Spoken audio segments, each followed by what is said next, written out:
A água é uma das substâncias mais importantes para o homem e os demais seres vivos. É o fluido mais conhecido e possui características físicas semelhantes a outros líquidos e gases. Os fluidos são compostos por moléculas que se atraem entre si, não possuem uma forma definida, se deformam sob o impacto de uma força para permitir seu fluxo e se adaptam à forma dos recipientes em que são armazenados. Diversos tipos de fluidos podem ser encontrados na natureza, entre eles a água, o óleo, o sangue, o magma vulcânico e os gases como oxigênio e hélio. Preparamos alguns experimentos para você entender melhor como os fluidos se comportam. Vamos lá? Você sabe o que é tensão superficial?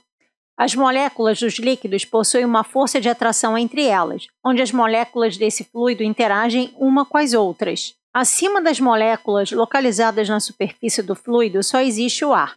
Assim, a interação ou atração entre as moléculas é maior, o que acaba criando uma espécie de membrana resistente a objetos que não conseguem passar por ela. É por isso que alguns insetos conseguem andar na superfície da água sem afundar. Legal, né?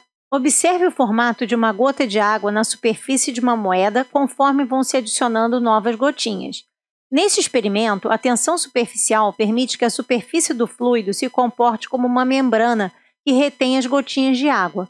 Eventualmente, o aumento do volume do líquido faz com que a membrana se rompa. Nestes experimentos, o detergente atua como um componente tensioativo, fazendo com que a atração das moléculas seja reduzida e a tensão superficial mude de lugar. A diferença de forças é responsável por fazer a canela e o barquinho mudarem de lugar, fazendo com que eles se movimentem. Densidades diferentes? O que é isso? Observe que ao pesar a mesma quantidade em volume de diferentes fluidos nas mesmas condições, os valores da balança são diferentes.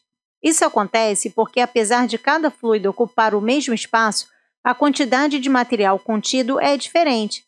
A quantidade de massa que existe em um volume é chamada de densidade. Nesse experimento, usamos dois líquidos com densidades diferentes, a água e o óleo. Primeiro, depositamos o fluido mais denso no fundo, que é a água, e adicionamos umas gotinhas de qualquer corante, pode ser até mesmo anilina colorida, somente para facilitar a visualização do experimento.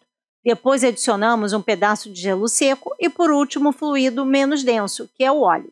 À medida que o gelo libera o gás carbônico, também chamado de CO2, e o gás vai para a superfície, os fluidos começam a se misturar, formando o que se conhece como emulsão. Quando o gelo seco se converte totalmente em gás e abandona o recipiente, observe que a diferença de densidades entre os fluidos permite a separação da mistura. Esse processo de separação é conhecido como decantação. Agora, ao adicionar o álcool, que é um fluido menos denso que os anteriores, o processo se repete. A emulsão é formada, o gás liberado e o processo de decantação acontece. Mas, ao observar, agora só é possível ver duas fases, pois o álcool e a água são líquidos que conseguem se misturar perfeitamente, formando uma única fase no fundo do recipiente.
Você sabe o que é viscosidade? Quando estudamos o movimento dos fluidos, percebemos que eles se comportam de formas diferentes. Alguns fluidos precisam receber uma força externa maior para escoar, pois são mais viscosos do que os outros. Então, a viscosidade do fluido é a sua resistência para escoar. Nesse experimento, misturamos gradualmente pequenas quantidades de goma de xantana na água com umas gotinhas de corante, para observar a mudança na viscosidade do fluido. A goma de xantana é muito usada como espessante na indústria de alimentos.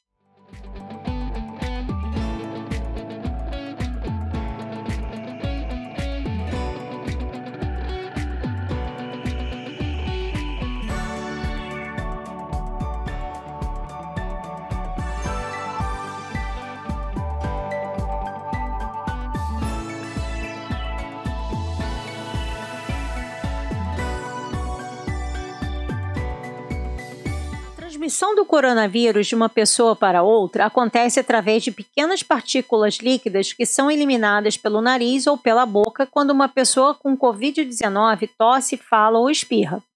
As partículas maiores, chamadas de gotículas, se depositam na superfície dos objetos. Eventualmente, pelo contato e sem a devida higienização das mãos, podem ser levadas aos olhos, boca ou nariz de pessoas que podem ser contaminadas com o vírus. As partículas menores, conhecidas como aerosóis, podem ficar em suspensão no ar por alguns minutos. Em áreas fechadas, os aerosóis podem ser inalados e contaminarem mais pessoas com o vírus. Nesse experimento, foram feitos alguns testes que demonstram a eficiência de diferentes tipos de máscaras. Esses equipamentos de proteção individual funcionam como uma barreira e evitam a passagem das partículas maiores, que carregam mais carga viral, além de grande parte dos aerosóis. Confira a importância do uso das máscaras para você se proteger do vírus da Covid-19.